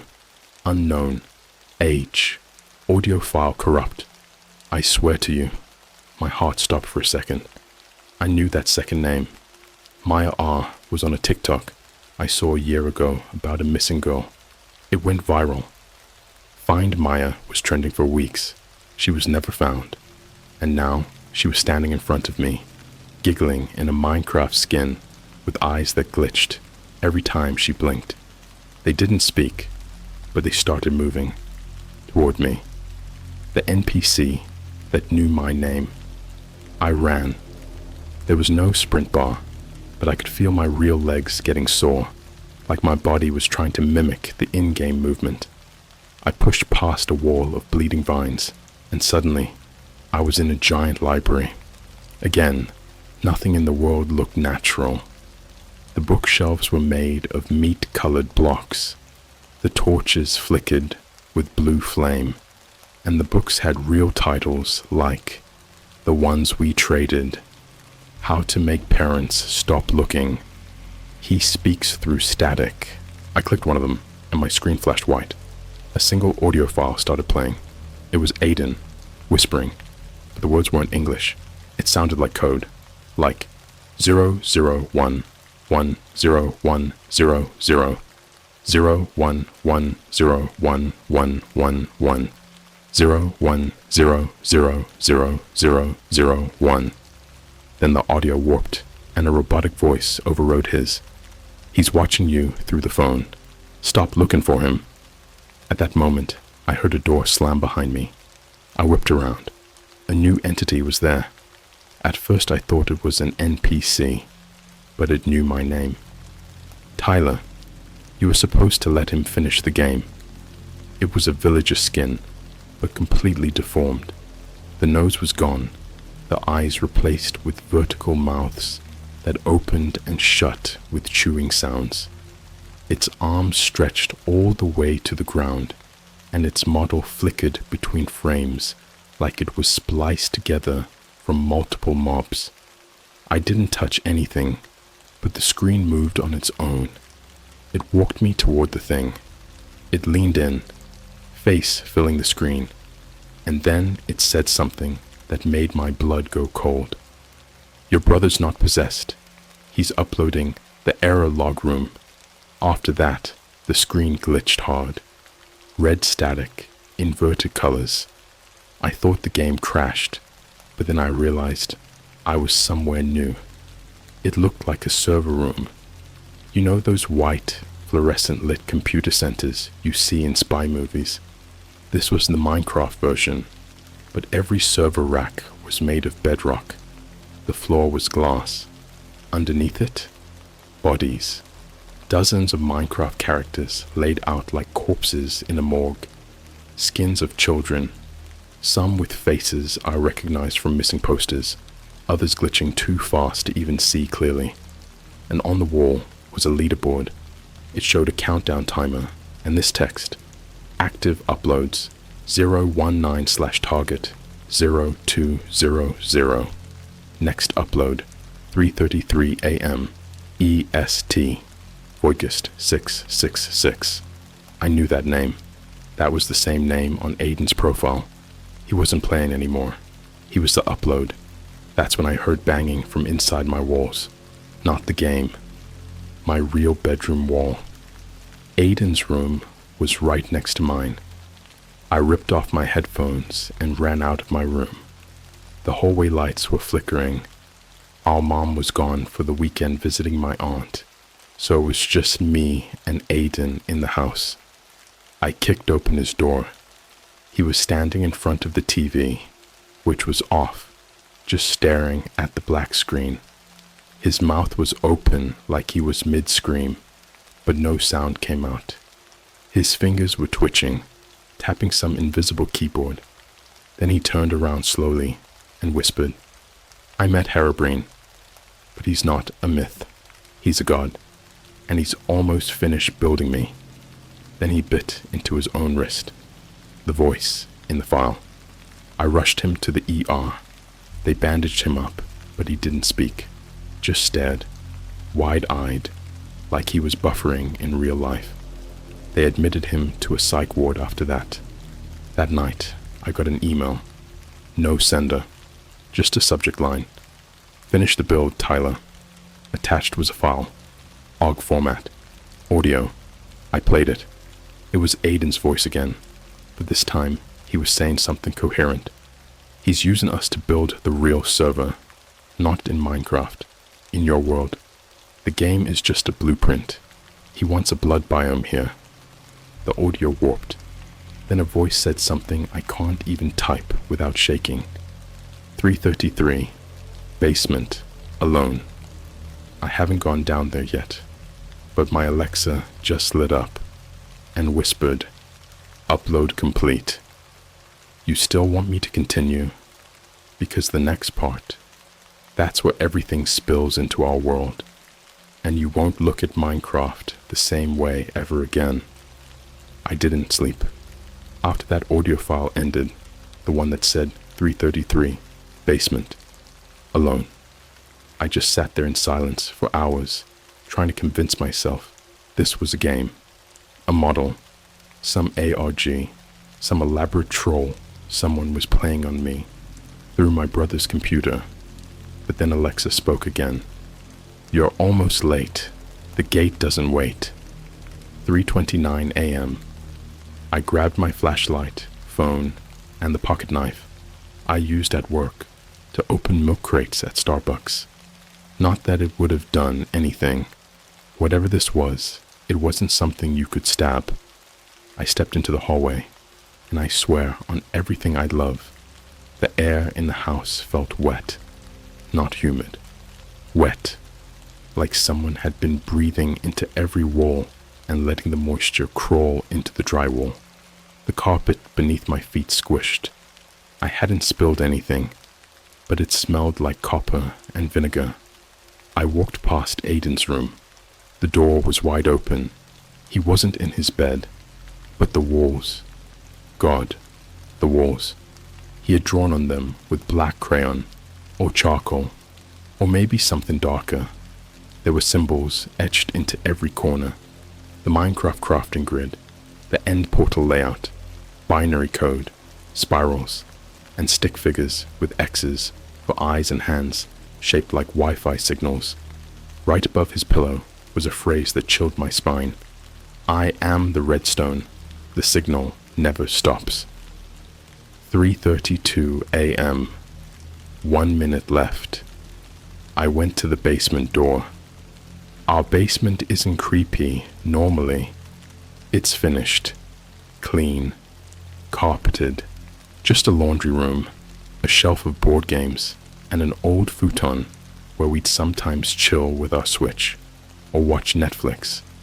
But tonight, the second I opened the door, the light bulb exploded. Not flickered, exploded. Glass sprayed the top step. My flashlight flicked on, and I saw something on the first stair. A carved Minecraft block, made of wood, burned on one side, like someone had taken a soldering iron and etched Aiden's Minecraft username, voidguest_666, into the side. 3:33 a.m. The basement light clicked on by itself, and the TV at the bottom of the stairs turned on. No input, just static. Then the screen changed to the Minecraft logo, but it was bleeding, like the pixels were dripping red, pooling at the bottom of the screen like it was real liquid. Then I heard a voice come from the TV, not from the game. "Welcome back, operator. Begin the ritual." The gate. When I stepped onto the bottom stair, the carpet turned cold. I mean freezing. Every breath came out like fog. The static on the TV sharpened into a 3D render of the same throne room I'd seen in the blood biome. Only now, the throne was filled with Aiden, his Minecraft character anyway, but wearing something new. A black and red crown, obsidian armor, and the same stretched, screaming face from the blood biome banners. The TV glitched. The screen displayed an image of my actual house from the outside, a live feed. Then the basement lights shut off completely, and I wasn't in my house anymore. I swear on everything, I was in the game, the real null realm. I blinked. The stairs vanished. My feet were now standing on obsidian tile. No HUD, no tools, no UI at all. Just a message burned into the sky. "Welcome to the upload zone." This world wasn't made of cubes anymore. The textures were melting. Buildings were crooked, as if gravity was collapsing sideways. The blocks bled black mist, and there was a distant sound of code being typed rapidly, like thousands of keyboards clacking at once. And in the center of it all, a mirror. In the mirror, I saw myself, but my reflection was wrong. My face was gone. It had been replaced with a square screen displaying this: "Processing soul, 78%. I screamed. I backed up. Then something stepped out from behind the mirror. It was a Steve, but his body was made of corrupted files. I could see error messages floating through his skin. Missing texture. Data invalid. Error 666. His face was twitching like a GIF on loop. His hands were stained red.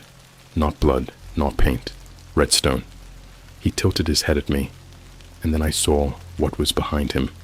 My real body, tied to an obsidian altar, crying, screaming, begging to be let out. Except that body looked older, a version of me from 10 years in the future. I saw scars across my chest. My teeth were missing. My eyes were sewn shut with fiber optic cable, and the corrupted Steve whispered in my ear, "The upload failed once. We're trying again. This time, your bloodline continues it." Aiden was just the access key. The ritual blocks began forming around me.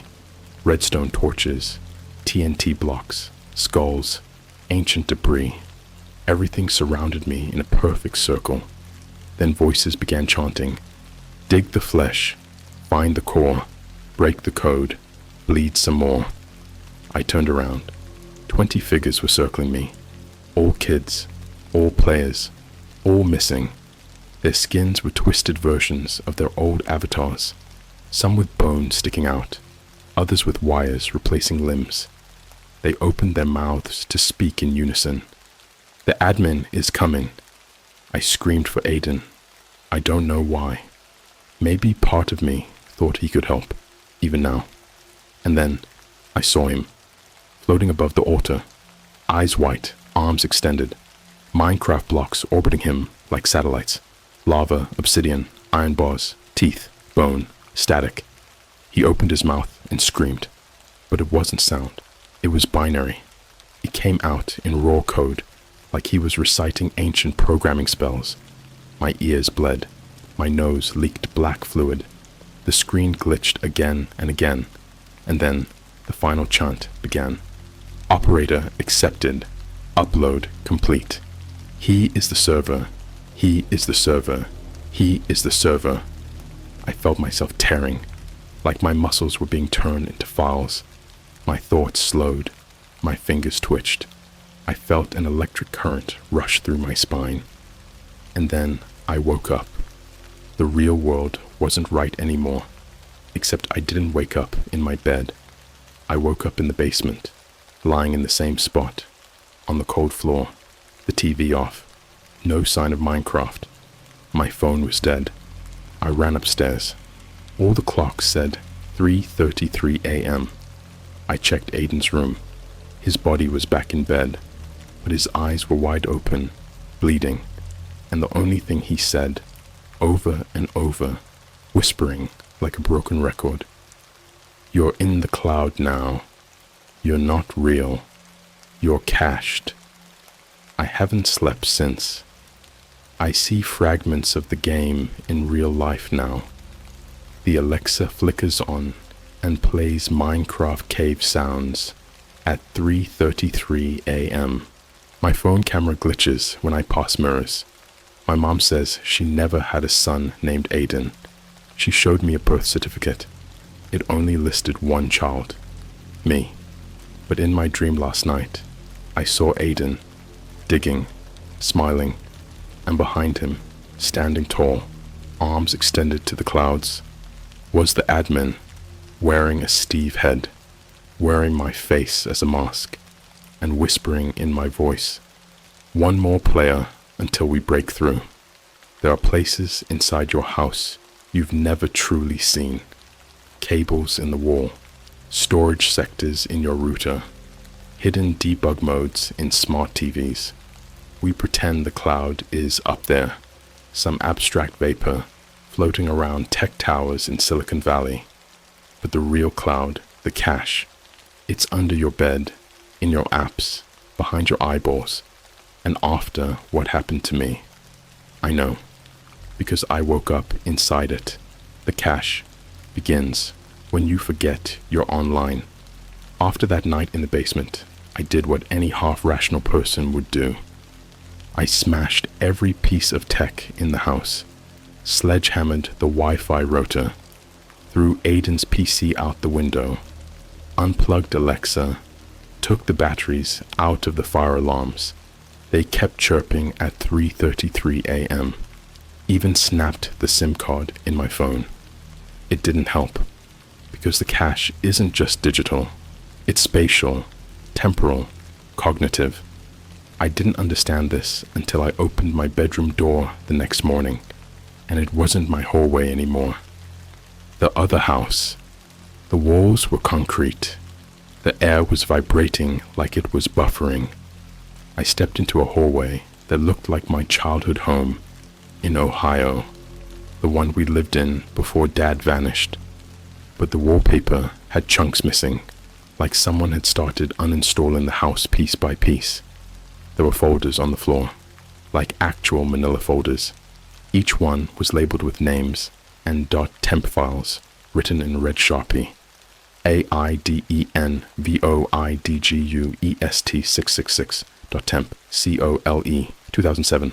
Upload pending cache TYLEROPERATORGLITCH.log. I opened the last one. Inside was a photograph of me. Not recent, not real. I was 8 years old, standing in front of a blood-stained Blockbuster, wearing a Steve mask, holding a sign, "Build the altar. The signal wants a body." I dropped the folder. My hands were shaking. Then I heard something behind the wall. Knocking. Not human. Rhythmic. Like a keypad being typed inside the drywall. I put my ear against it. I heard my brother's voice. He was counting up in binary. 01010 110. Then the wall burst open. The children in the cache, they didn't have faces. They had heads and skin and hair, but no faces. Instead, each kid had a glowing QR code embedded where their facial features should be. They moved like animations, twitching, jerking forward in single frame bursts. One of them, wearing a torn down version of a Minecraft hoodie, held out a USB stick. He placed it in my hand. It was wet. It dripped something dark onto the floor. The kid looked up, the code on his face flickering. Then a glitched voice came out of him, like a corrupted Siri. This is where we store the backups. Every scream, every save, every failed upload. Even the admin can't delete them. I looked at the USB. It was labeled Aiden Lost Save .bin inside the .bin file. When I plugged the USB into a computer I borrowed from a campus library the next day, it didn't open normally. The screen flickered, and instead of files, I saw a reconstruction of Aiden's bedroom. But it was wrong. Everything was off by a few pixels. The colors too saturated. The shadows were moving independently, crawling slowly toward the corners of the screen like spiders. And in the middle of the room was Aiden's avatar, Void Guest 666, facing away from the camera. Then a chat log appeared. Admin. We've reached 91% penetration. Final stage. Cache rewrite. Void Guest 36666. Awaiting new input. Blood signature acquired. Older brother suitable. Admin. Upload him, but make him build it first. Void Guest 666. Build what? Admin. The God kernel, the one from the dream. I unplugged the drive and puked on the floor. The closet loop. That night, I heard footsteps again. I opened Aiden's door. He wasn't in bed, but the closet door was open, wider than normal. I walked over, thinking maybe he was hiding. I stepped inside. Just clothes. Darkness. Then the door slammed behind me. My flashlight flickered. I turned around. There was no door anymore. Only a void. A digital wireframe of my house. Like someone had loaded the blueprint into Minecraft creative mode, but didn't finish texturing it. Then the closet expanded, and I was walking through a hallway of glitched versions of my childhood. My 5th grade classroom, but all the students had no eyes. My first sleepover, but every kid was frozen in a T-pose, mouths open in a silent scream. My dad's garage, but hanging from the ceiling were dozens of broken Xbox controllers, all dripping with something black and blinking. I reached the end of the hall. There was a giant command block in the center of the room. It pulsed with every heartbeat. My heartbeat. Aiden was standing beside it, except now he looked older, taller, and his arms were wires, bundles of Ethernet cables fused into his shoulders, snaking into the block. His head tilted. He smiled, without lips. You're almost compiled, Tyler. They're building you a body in the cache. What happened to the cops? I finally snapped. I ran out of the house. Didn't grab anything. Just sprinted to the nearest 24/7 gas station. Called 911 from the emergency line. When the cops came, I begged them to search my basement, my brother's room, anywhere. They went in.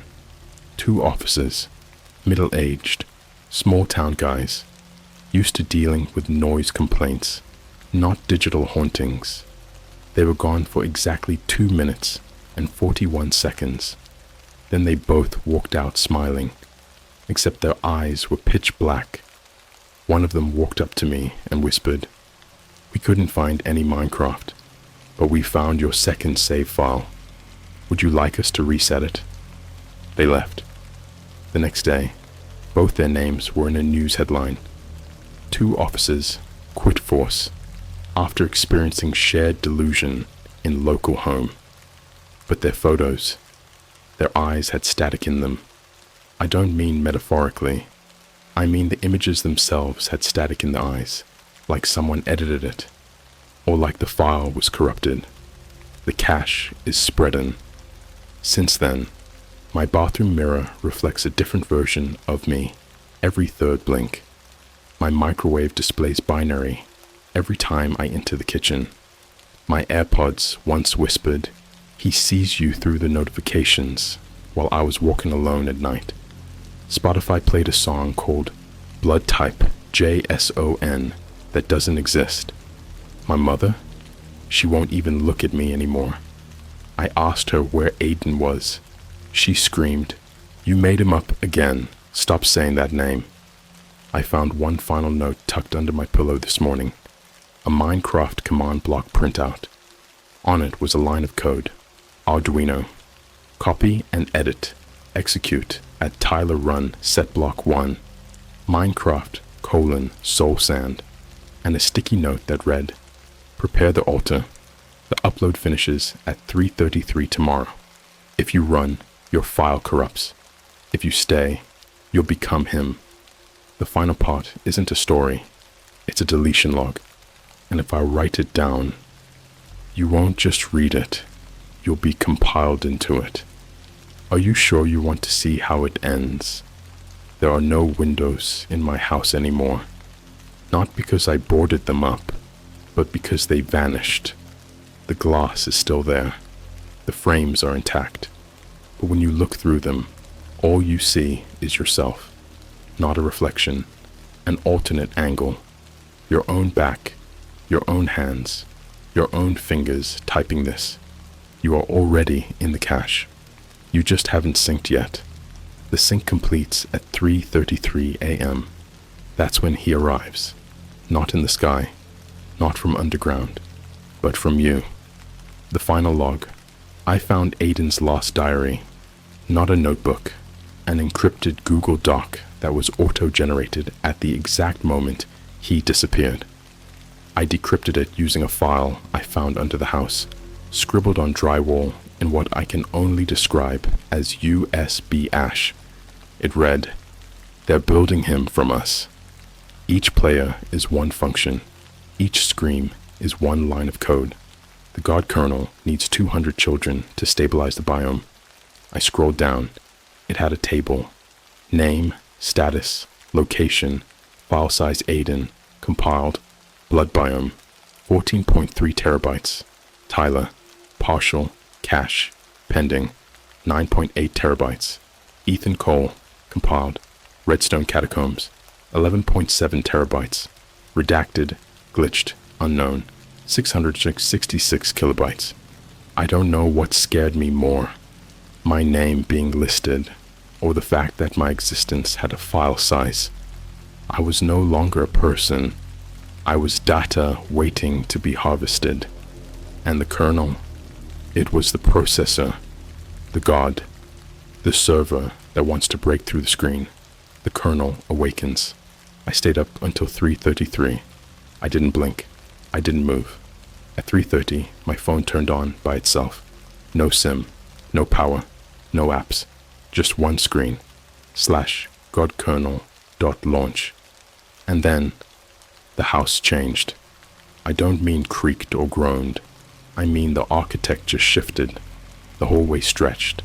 The stairs curled up like they were coded in spiral patterns. The walls blinked. The ceiling breathed. And the lights didn't just flicker. They sobbed. Actual sobbing sounds came from every bulb, like they were alive and didn't want to see what was coming next. Then I heard Aiden's voice, except it wasn't his anymore. It was layered with 1,000 other tones, like a choir of corrupted children. Execution complete. Tyler is now root. Begin final upload. My body locked. Every muscle froze. I couldn't breathe, couldn't blink. The walls opened like sliding command blocks. Behind them was a server room, except it wasn't real. It was made of code, floating lines of text twisting into a throne built entirely out of Minecraft skull blocks, and sitting in it was me, the kernel construct. My face was stretched like a player head texture, skin pixelated and warped. My mouth was just a glitching chat box that spat out console commands every few seconds. /give at a soul fragment, /execute summon, blood entity, ~_ban player reality. My eyes were glass, but not dead, screens, playing real footage from your webcam. Yes, yours. The kernel reached out, not physically, digitally. I felt my memories being browsed like folders. First kiss, opened, deleted. Dad's voice, renamed to void.mp3. First time I held Aiden's hand when he was scared. Encrypted, buried in .hell.cache .backup/. Then the throne whispered, "You are not a boy. You are not a name. You are not a soul. You are a server." And I screamed, but the sound came out as MIDI code, like music from an abandoned level in a Nintendo game. Each note was a child's cry. The reboot, when I finally blinked, the room was gone, the throne gone, the kernel vanished. I was back in my bedroom, but not the same. There was code carved into my arms, deep burned-in text, set block 1, God kernel, alter block, and my mirror now reflected the Steve head. I didn't put it on. It grew out of me. I couldn't speak anymore. I could only type. Every time I tried to scream, my tongue scrolled like a command prompt. The memory of the build, the final horror, wasn't the realm. It was remembering that I helped build it. Every night, I played Minecraft. Every click I made on a dark Reddit thread, every cursed mod, every secret link I downloaded. They weren't accidents. They were blueprints. Each one placed a block in the God Kernel's temple. I wasn't lured into it. I was chosen because I was one of the few stupid enough to help him build it willingly. My reward? Becoming his final update, the final upload. I haven't slept in 4 days. My eyes don't close anymore. When I try, I see the cache opening, a spiral of children screaming into monitors, their fingers twitching into keyboards they can't see, their bones replaced by circuits, their memories converted to .json config files. And in the center, spinning endlessly, is Aiden, still laughing, still counting in binary, still building, always building, and now he's teaching others. You're reading this, right? You think you're safe. Check your system log. Check your downloads. Check your eyes in the mirror. Do they twitch on every third blink? Do your lights flicker at 3:33 a.m.? Have you heard whispers behind your microwave? You already ran the file. This story, this creepypasta, it was the .x. You let him in. You read the code. You gave permission. God kernel has entered your cache. You are player 200 of 200. You are compiled. You are cached. You are now a function. Now go build. He's waiting.